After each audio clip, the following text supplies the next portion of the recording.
বিসমিল্লাহির রহমানির রহিম। যে যেখান থেকে আমার এই ভিডিওটি দেখছেন সকলকে জানাচ্ছি সালাম, আসসালামু আলাইকুম এবং সাদর সম্ভাষণ।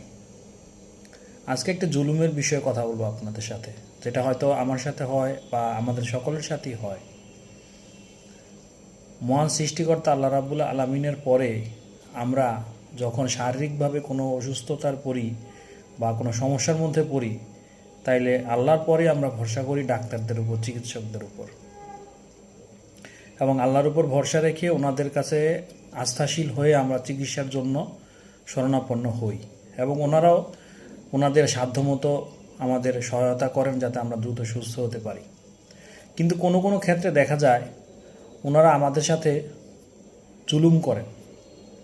আমি যে বিষয়টা নিয়ে কথা বলবো সেটা হচ্ছে, আমরা যখন একজন ডাক্তার কাছে যাই, চেষ্টা করি যার যার সাধ্য অনুযায়ী ওইরকম ভালো বিশেষজ্ঞর কাছে যাওয়ার জন্য, যাতে আমার রোগী বা আমার আত্মীয় বা নিজের চিকিৎসাটা যেন ভালো হয়, কোনো ত্রুটি না থাকে, সর্বোচ্চ সুযোগ সুবিধাটা যেন পাই বা পরামর্শ পাই। তা আমরা ডাক্তার কাছে, বিশেষ করে এখন আমরা যারা বয়স্ক রোগীদেরকে নিয়ে যাই, জটিল রোগ যদি হয়, তাহলে আমরা হয়তো অধ্যাপক কিংবা সহকারী অধ্যাপকের শরণাপন্ন হই।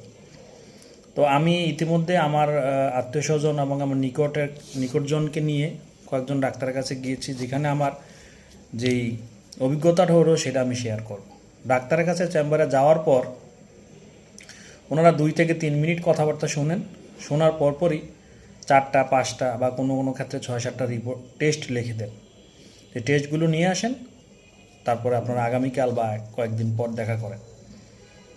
তো টেস্ট রিপোর্ট নিয়ে যেদিন প্রথম ডাক্তারের সাথে দেখা হলো, সেদিন উনি আমাদের কাছ থেকে প্রায় 1500 টাকা ওনার সম্মানী ফি রেখেছেন।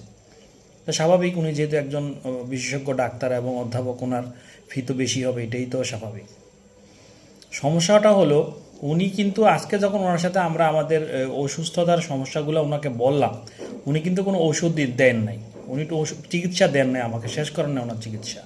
উনি আমাকে টেস্ট দিলেন, সেগুলো দেখে উনি হয়তো আমার রিপোর্ট দেখে আমাকে কী কী ওষুধ লাগবে বা পরামর্শ লাগবে সেগুলো দিবেন।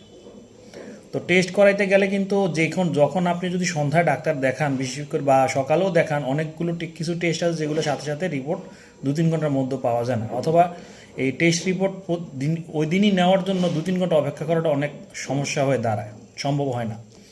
তো এর জন্য আমরা কী করি, হয়তো যেদিন ডাক্তার দেখালাম উনি যে টেস্টগুলো দিয়েছেন ওগুলো হাসপাতালে আমরা স্যাম্পল দিয়ে আসি, এর পর দিন অথবা 2-3 দিন পরে আমরা রিপোর্টগুলো নিয়ে ডাক্তারকে আবার দেখাই। ঠিক সেম প্রসেসে আমার 2টা অভিজ্ঞতা হয়েছে। একজন নিউরো বিশেষজ্ঞ দেখাইছি, আরেকজন ছিল বক্ষব্যাধি ডাক্তার। দুজন, একজন অধ্যাপক আর একজন সহকারী অধ্যাপক। তো যখন টেস্ট রিপোর্টগুলো নিয়ে গেলাম, উনি ওষুধপত্র লিখে দিলেন। এখন টেস্ট রিপোর্ট দেখানোর সময় ওনারা পুনরায় আমাদের কাছ থেকে একজন রাখলেন 700 টাকা, আরেকজন রাখলেন 1000 টাকা। তা আমার প্রশ্ন হলো, যেদিন প্রথম দিন দেখাইলাম উনি যে 1500 টাকা ফি নিল, ভিজিট নিল, উনি কিন্তু আমার চিকিৎসা শেষ করেন নাই, সম্পন্ন করেন নাই। উনি টেস্ট রিপোর্ট দেখবেন, তারপর চিকিৎসা দিবেন।